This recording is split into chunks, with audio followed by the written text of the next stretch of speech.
अस्सलाम वालेकुम नाज़रीन, मैं हूँ मुग़ीस अली और आज एक इमरान खान साहब का जलसा हुआ गुजरात में और इसके साथ साथ बहुत सी अहम ख़बरें भी हैं। एक ख़बर ये है कि कुछ रिपोर्ट्स बनी हैं लसबेला वाक़े के ऊपर। आपको पता है कि वहाँ पे कोर कमांडर जो थे एक हमारे, वो शहीद हो गए थे, साथ में और पाक फ़ौज के अफसरान भी थे। लेकिन उसके बाद एक कैंपेन चली थी पाकिस्तान तहरीक इंसाफ के अरकान के ख़िलाफ़, रहनुमाओं के ख़िलाफ़, या आप कह लें कि उनके वर्कर्स के ख़िलाफ़, कि उन्होंने कुछ ऐसी ट्वीट्स की हैं जिससे जो शहदा हैं उनकी फैमिलीज़ को बड़ा दुख रंज पहुंचा है। इसके ऊपर एक बड़ी ही अहम तरीन जो स्टोरी है वो डेवलप हो रही है और आने वाले दिनों में आपको वो नज़र भी आएगी। लेकिन मैं मोहतात अंदाज़ में आपको कुछ चीज़ें बताना चाहता हूँ ताकि आपको समझ आ जाए कि हो क्या रहा है या होने क्या वाला है। एक तो सूरत हाल ये है कि वो रिपोर्ट्स मुरतब हुई है और उसमें बहुत सारे नाम्स हैं, जाने पहचाने नाम्स भी हैं। कुछ वजूहात की बिना पर मैं वो नाम्स डिस्क्लोज़ नहीं कर रहा, लेकिन आपको ये बता दूं कि वो जो रिपोर्ट है वो बड़ी कॉन्फिडेंशियल है। उस रिपोर्ट्स के अंदर आपको ये बता दूं कि एक नामवर यूट्यूबर हैं, वो इस्लामाबाद में जर्नलिस्ट भी थे लेकिन वो बाहर हैं। उनकी एक बहन और उनके एक भाई का भी ज़िक्र है। वो अब मुल्क से बाहर हैं लेकिन वो यूट्यूब वीडियोस कर रहे हैं, लेकिन पहले वो इस्लामाबाद में होते थे। इसके अलावा इस्लामाबाद बेस्ड जर्नलिस्ट हैं, एक लाहौर के जर्नलिस्ट हैं, उनका नाम भी शामिल है। लेकिन एक तो हैरानकुन ये बात है कि उस रिपोर्ट्स के अंदर उनका पूरा बायोडाटा, उनकी रिहाइश गाह का पता, और भी एक तो साहब बाहर रहते हैं, बड़े ट्विटर पर एक्टिव हैं। उनकी तो बेटी मेरे ख़्याल से 6-7 साल की होगी, उनका नाम भी उसमें है कि इनकी ये बेटी है, ये नाम है। एक और यूट्यूबर हैं, मौलाना साहब टाइप के हैं और दाढ़ी रखी हुई है उन्होंने, लेकिन उनका नाम भी उस रिपोर्ट में शामिल है। मैं कुछ चीज़ें हैं एहतियाती तदाबीर और उनकी वजह से मैं डिस्क्लोज़ नहीं कर रहा, हालांकि मेरे पास वो रिपोर्ट है पूरी। 100 लोग हैं उसमें और उनको आइडेंटिफाई किया गया है और उसमें उनका नाम शामिल है और कहा गया है इनके ख़िलाफ़ एक्शन लिया जाए, इनको नोटिस पहले या तो भेजे जाएँ या फिर यह है कि इनके ख़िलाफ़ FIR दर्ज की जाए। ये FIA करेगा और उसके बाद इनको गिरफ़्तार भी किया जाए। लेकिन इस सूरत हाल के ऊपर बहुत सारे जो जिनके नाम्स हैं वो सोचो पुजार भी कर रहे हैं और वो अपना कानूनी हक़ जो है वो भी इस्तेमाल करेंगे। और इस्लामाबाद हाई कोर्ट में ये जो है ये दरख्वास्त जो प्री अरेस्ट की जो एक है वो पहले दायर कर दी जाएगी ताकि उनको गिरफ़्तार ना किया जाए। लेकिन इसमें आपको ये हैरानकुन आपको बात बता दूं कि इसमें जो वकील होंगी वो मैं नाम बता देता हूं, वो मेरे जो ज़राए हैं, ईमान मज़ारी साहिबा, शीरी मज़ारी साहिबा की जो बेटी हैं वो इसको लीड करेंगी और फिर देखते हैं। लेकिन अभी ये बातें चल रही हैं। अब ये है कि इसके ऊपर हम अगर वो डिस्क्लोज़ करते हैं या कुछ कर लेते हैं तो इसके ऊपर बहुत सारी चीज़ें आ सकती हैं। इदारा कह सकता है कि ये रिपोर्ट्स जो है ये गलत है, हमने तो पब्लिक की नहीं है, आप तक कैसे पहुंच गई, या रिपोर्ट तो है लेकिन ये वो नाम नहीं है जो आप बता रहे हैं। या फिर ये कहा जा सकता है कि ये रिपोर्ट कुछ और थी लेकिन आपने इसको लसबेला वाक़े के हवाले से साथ नहीं किया है। क्योंकि उसकी वजह यह है कि जब हमने वो रिपोर्ट पढ़ी, उसका साइंसी तौर पर उसका तज्ज़िया किया, तो उसमें बहुत सारी चीज़ें ऐसी थी कि जो ट्वीट्स थी वो जिनकी मेंशन की गई हैं लोगों की, वो ट्वीट्स लसबेला हादसे से पहले की हैं।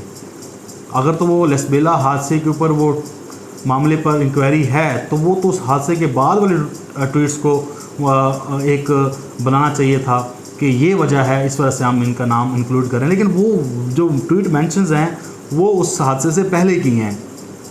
तो ये एक बड़ा अजीब हमारे सामने मंजर था कि ये कैसे हो सकता है। दूसरा फिर ये है कि वो ट्वीट्स लसबेला हादसे से मुतल्लिक ही नहीं हैं।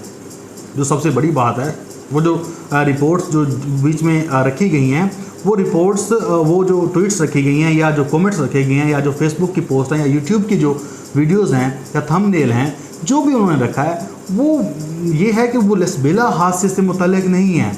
हाँ, वो इदारों से मुतल्लिक हैं, कुछ की हैं, बहुत सारे जो सही भी हैं जिन्होंने नाम लिए हैं और बाकायदा गालम गलोच भी की है, लेकिन वो लसबेला हादसे से मुतल्लिक गालम गलोच नहीं है। अच्छा, ये भी आपको बता दूँ, वो किसी फ़र्द वाहिद के हवाले से है या 3-4 लोगों का नाम लिया गया है, वो उस हवाले से है, इदारों के ख़िलाफ़ है। मैं आपको सीधी बात बताऊं, जो आपको पता भी है कि इसके अलावा तो गवर्नमेंट के ऊपर तनकीद भी होती रहती है, सब कुछ होता रहता है, लेकिन वो ये सिलसिला है। तो अब ये 17 अगस्त को जो हमारी जो अंडरस्टैंडिंग है, जो हमने रिपोर्ट्स को पूरा पढ़ा, समझा, देखा, 17 तारीख को ये सबमिट हुई है और उसके बाद से अब तक ये कार्रवाइयाँ भी जो हैं वो हैं, आपको चंद दिनों में शायद नज़र भी आ जाएं और लोग जो हैं वो उठाए भी जाएं या ना भी उठाए जाएं, लेकिन ये अभी मामला चल रहे हैं जो आपकी गोशगुजार करने थे, जो आपको समझ भी आ गई होगी। लेकिन इस पर आपको जो एक आपकी वजाहत के लिए जो आपको समझ आ जाए तो यह है कि इसके ऊपर FIA कार्रवाई करेगा, फेडरल जो हमारी एजेंसी है वो कार्रवाई करेगी। इसके अलावा आज इमरान खान साहब का गुजरात में जलसा था, एक बड़ा ही अहम तरीन ऐलान किया उन्होंने और समझने की बात थी, वो ये थी कि हम इमरान खान ने कहा कि हम इस्लामाबाद को बंद करने का इरादा रखते हैं, लेकिन मैं जब कॉल दूंगा आपने निकलना है। तो इमरान खान साहब ये बार बार जिक्र कर चुके हैं कि आप अगर नज़र दौड़ाएँ तो KP, पंजाब, कश्मीर, गिलगित बल्तिस्तान, ये 4 अहम तरीन हुकूमतें हैं वो इमरान खान साहब के पास हैं। सिंध की गवर्नमेंट जो है वो पीपल्स पार्टी के पास और 27 किलोमीटर का जो इलाका है और इस्लामाबाद का वो शहबाज शरीफ के पास है या पूरी PDM की 13 जमातों के पास है, ये यूँ आप कह लें।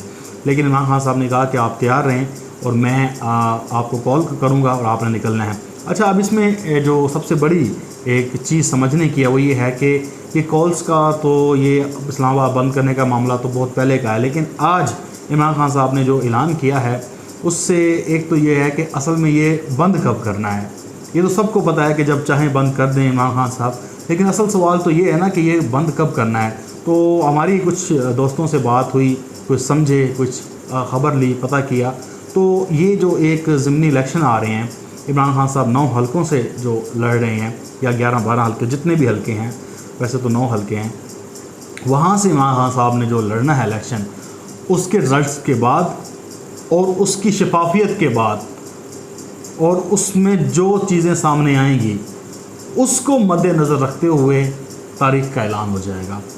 और ये सितंबर के आप देखें कि एंड में या पहले 15 तारीख को या 20 तारीख को, इसमें आप देखेंगे कि आपको चीज़ें नज़र आ जाएंगी, ऐलान शनान होते हुए नज़र आ जाएंगे। लेकिन जो हतमी हमें नज़र आ रहा है मरला, वो सितंबर जो है इसके एंड तक जो है मामला ये कॉल्स हो जाएगी। और ये सितंबर जो है बड़ा जो कहते हैं सितमगर है तो है। तो मैं आपको ये जो बात है ये पूरी जो एक इन्फॉर्मेशन बेस्ड है उसके ऊपर बात कर रहा हूँ, जो हमने कलेक्ट की, बात की और जो समझे।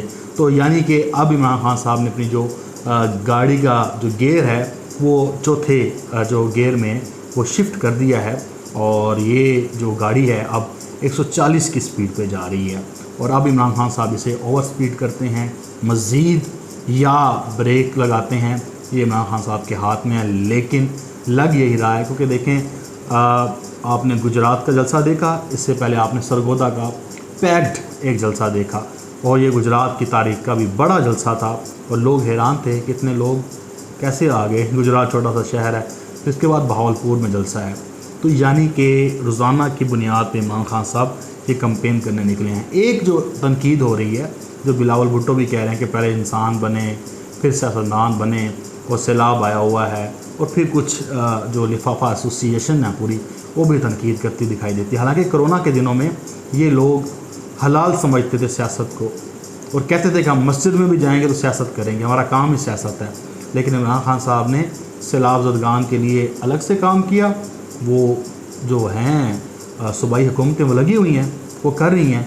अब इमरान खान ने जाके वहाँ पे पानी तो नहीं निकालना, इमरान खान ने टाइगर्स फोर्स वहाँ भेजी हुई है। जिस जगह पे अफेक्टेड एरियाज़ है वहाँ पे जलसा नहीं हो रहा और वहाँ पे मशीनरी लगी हुई है। फिर सबसे बड़ी बात यह है कि इमरान खान साहब ने फ़ंड रेजिंग जो कंपेन थी वो की इंटरनेशनल टेलीथॉन की, उसमें 5 अरब से ज़ायद पैसे इकट्ठे करके दिखाए। तो ये जो काम था वो मुल्क के साथ मुखलिस हैं और वो उन्होंने किया। लेकिन ये जो साथ वाला काम है वो ये समझते हैं कि ये सैलाब को बीच में ला के ये इम्पोर्टेड सरकार है इसको तस्लीम करा लिया जाए और इसके ख़िलाफ़ ना बोला जाए। असल मकसद जो ये है वो यही है। लेकिन इमरान खान साहब कहते हैं कि ये मैं नहीं होने दूंगा, साथ मेरी सियासत भी चलती रहेगी, ये जो काम है ये भी चलता रहेगा। अब देखें अवाम तो उनकी बात पे लब्बैक कह रही हैं ना। अब आप देखें सरगोदा गुजरात, उससे पहले झेलम था, फिर अब बहावलपुर, तो अवाम तो जम्मे गफ़ीर है। अवाम तो इतना है कि जितने ग्राउंड के अंदर बंदे होते हैं उतने बाहर होते हैं, पहुंच नहीं पाते। फिर लाखों लोग उनको टेलीविज़न पर देख रहे होते हैं, मोबाइल फ़ोन्स पर। टेलीविज़न पे तो पाबंदियाँ का शिकार हैं, कुछ दिखा देते हैं तो उनकी मेहरबानी है, तो क्या है, कोई मसला नहीं है, मोबाइल पे आप देख रहे हैं। तो कहने का मकसद ये है, तो अवाम तो फिर उनके पीछे है। तो ये 2-3 स्टोरीज़ थी जो मैंने आपके साथ शेयर करनी थी, बड़ी अहम थी।